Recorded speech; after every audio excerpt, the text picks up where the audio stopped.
Hello बच्चों, चलिए प्रश्न को समझते हैं। दिया गया प्रश्न कुछ इस प्रकार है। पी अल्फा कोमा बीटा से होकर जाने वाली एक सरल रेखा वर्त X square plus Y square बराबर आर स्क्वायर को बिंदुओं ए और बी पर काटती है। P A dot P B का मान है। चार विकल्प हमें दिए हुए हैं। पहला विकल्प है ए अल्फा माइनस बीटा का whole square plus R square, alpha plus beta का whole square minus R square, alpha square plus beta square minus R square, या इनमें से कोई नहीं। तो चलिए इस प्रश्न को हल करते हैं। प्रश्न को हल करने के लिए सबसे पहले हम प्रश्न के अंदर मुख्य अवधारणा को लिखते हैं। मुख्य अवधारणा के अंदर मैं आप लोगों को बताऊंगा कि कैसे हम इस प्रश्न को हल करेंगे। मुख्य अवधारणा,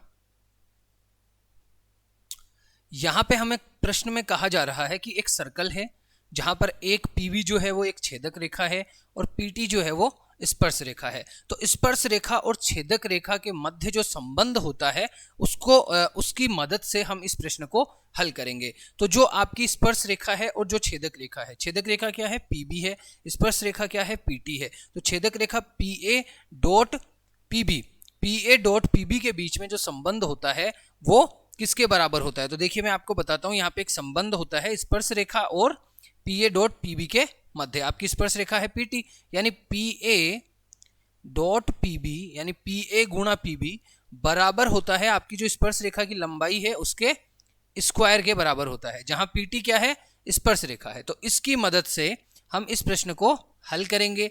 तो चलिए प्रश्न को हल करते हैं। सबसे पहले प्रश्न में क्या दिया हुआ है? प्रश्न में हमें एक वर्त दिया हुआ है और वर्त का समीकरण, वर्त का जो समीकरण होता है, जो मानक समीकरण होता है, वर्त का मानक समीकरण, जैसा कि आप सब जानते हैं कि वर्त का जो मानक समीकरण होता है वो क्या होता है। तो वर्त का जो मानक समीकरण होता है वो होता है x माइनस एच का स्क्वायर प्लस वाई माइनस के का स्क्वायर बराबर आर स्क्वायर। जहां पर c जो है वो वर्त का केंद्र में मान लेता हूं। जहां पर वर्त का केंद्र जो है वो c मैंने यहां पे ले लिया, ठीक है, h कोमा के, जिसके बिंदु के, और त्रिज्या जो है वो r है। त्रिज्या जो है वो क्या है? r हो गई। यहाँ पे त्रिज्या बराबर r। और o जो है वो वर्त का केंद्र यदि हम लेते हैं तो मूल बिंदु में है, तो 0 0, और त्रिज्या मतलब r हो जाएगी। त्रिज्या यहाँ पर r हो जाएगी, ठीक है। तो अब हम क्या करेंगे? पी ए और पी बी, पी ए गुणा पी बी बराबर होता है पी टी स्क्वायर के, क्योंकि हमें तो पी ए और पी बी का मान निकालना है। तो अब हम क्या करेंगे? पी ए और पी बी का मान निकालने के लिए बिंदु टी को ओ से मिला देंगे। तो ये जो टी बिंदु है इसको ओ से जब हम मिलाते हैं तो ये वाला जो कोण बनेगा ये 90 डिग्री का बनेगा। और यहां से पी को यदि ओ से मिला दें, ठीक है, तो अब ये एक समकोण त्रिभुज बन गया। ये क्या बन गया? समकोण त्रिभुज बन गया, जिसको मैं यहां पे आपको हल करके बताता हूं कि किस तरीके से हम इस प्रश्न को आगे हल कर सकते हैं। तो समकोण त्रिभुज पी टी ओ के अंदर, पी टी ओ में हम पाइथागोरस थ्योरम यूज करेंगे, ठीक है, पी जी टी का उपयोग करेंगे, जो कि क्या होता है? कर्ण का स्क्वायर बराबर आधार का स्क्वायर प्लस लंब का स्क्वायर। तो कर्ण यहाँ पे क्या है? ओपी स्क्वायर, पीटी स्क्वायर और ओटी स्क्वायर।